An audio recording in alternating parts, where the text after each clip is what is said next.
Warning, the following sound may damage your speakers.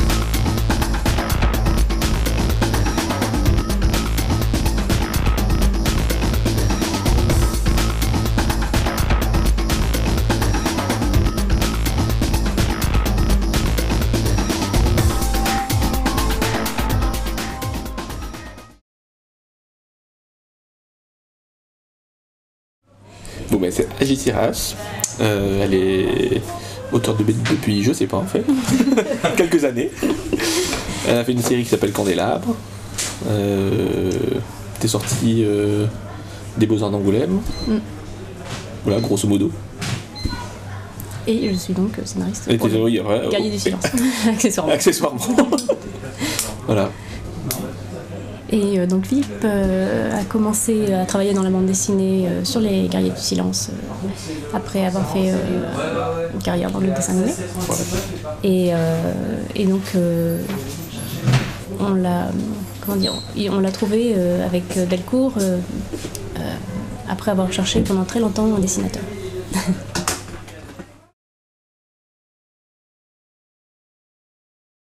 Moi, quand j'étais petite, j'étais très étude des écosystèmes, les animaux, les plantes, la paléontologie, des trucs comme ça. C'était ça, j'aimais beaucoup. Mais c'était vraiment ça, enfin, soit l'étude des écosystèmes ou l'étude du comportement des animaux, enfin, rien à voir, quoi. Mais c'est vrai que très petite, j'ai utilisé le dessin comme moyen d'expression. Le dessin, un petit peu la danse, mais c'était vraiment ça, quoi. J'ai pas fait spécialement de musique ou trucs comme ça. Mais j'ai pas voulu faire de BD parce que ça me venait même pas à l'esprit que je pouvais en faire un métier. C'est venu super tard, ça. En terminale, tout d'un coup, il y a mon prof de dessin qui vient me voir et il va pas passer le concours des Beaux-Arts d'Angoulême. Et puis je l'ai fait et tout d'un coup je me dis ah ouais, on peut vivre. On peut apprendre un métier. Et puis surtout c'était ma passion en tant que lectrice. Je m'imaginais pas, je dessinais des BD pour moi, mais je m'imaginais même pas en faire comme ça, quoi. Et ouais, ça a été, là tout de suite, à partir du moment où j'ai eu le concours aux Beaux-Arts, j'ai tout de suite dit bon, c'est ça que je veux faire. Là j'ai jamais changé d'avis. Mais je pense que je dois ça à mes parents qui eux ils lisent beaucoup de bandes dessinées. Donc, je baignais là-dedans. Ils ont eu un peu peur au début. Oh, bah, toujours, je suis arrivée aux Beaux-Arts. Maintenant ils sont contents. Moi c'est pas plus ou moins pareil. Enfin, c'est vrai que j'ai toujours dessiné.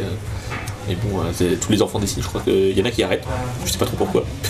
Puis grosso modo, moi j'ai continué. Et tu voulais faire quoi ? En fait, c'était toujours autour du dessin. J'ai fait des études de design, donc c'était pour devenir designer, mais c'était pas très loin. Après j'ai fait des études d'architecture. Mais c'est pas très long non plus.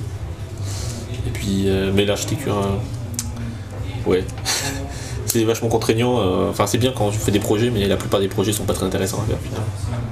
Donc après, je me suis retrouvé dans le dessin animé. Bon, là, c'est vraiment très proche de la BD. En fait, au fur et à mesure, je me suis rapproché de la BD, mais ça avait toujours un rapport avec le dessin en fait. Moi, quand j'étais petit, je lisais les comics de mon frère, donc j'ai vraiment commencé par l'école américaine et les super-héros, et puis en même temps mon père est japonais, donc il m'emmenait des mangas, donc je lisais des mangas en japonais, je regardais les images des mangas en japonais. Et puis en fait j'ai découvert le franco-belge assez tard, c'était plutôt vers mon adolescence. Donc grosso modo en fait j'ai fait un petit peu toutes les écoles, et puis au fur et à mesure ça t'enrichit. Donc maintenant je sais pas, il y a des milliers de personnes que j'adore. Trouver un nom que je sorte du lot par rapport aux autres, j'aurais l'impression de trahir les autres. D'accord. C'est compliqué. Non, il y a énormément de dessinateurs, d'auteurs que j'adore. Si je dois en citer un, c'est vrai que depuis que je suis tout petit, j'adore ce que fait Tezuka, tu vois. Alors, parce que je lisais les Astro Boy donc en japonais, et malgré le fait que ce soit en japonais et que je lisais à l'envers parce que j'étais gamin et je lisais tout l'album dans le sens européen, je comprenais l'histoire. Donc ce qui est assez balèze quand même. Ce qui prouve que c'est très bien. Ouais, c'est hyper bien écrit parce que du coup, même sans les textes, on comprend tout en fait. À toi. Bonne chance. Moi, mon influence, elle se voit pas sur les Guerriers du silence puisque c'est l'adaptation d'un roman. À part narrativement, c'est vrai que là, c'est vraiment très particulier comme travail sur mon travail sur mes autres séries. Je pense que c'est un petit peu l'inverse, c'est-à-dire que moi j'ai commencé par la BD franco-belge, après j'ai regardé beaucoup de BD étrangères. Mais au départ j'étais plus influencée par pas par le dessin, mais plutôt par la façon de raconter, par des gens comme Andreas, des gens qui jouent beaucoup avec la narration, qui sont eux-mêmes inspirés par Frank Miller, par les Américains. Après, c'est vrai qu'après avoir découvert le manga, j'ai été beaucoup plus séduite en fait par le côté contemplatif de la narration, des choses qu'on peut très difficilement faire dans nos albums. Il n'y a pas la place. Il n'y a pas la place. Hein.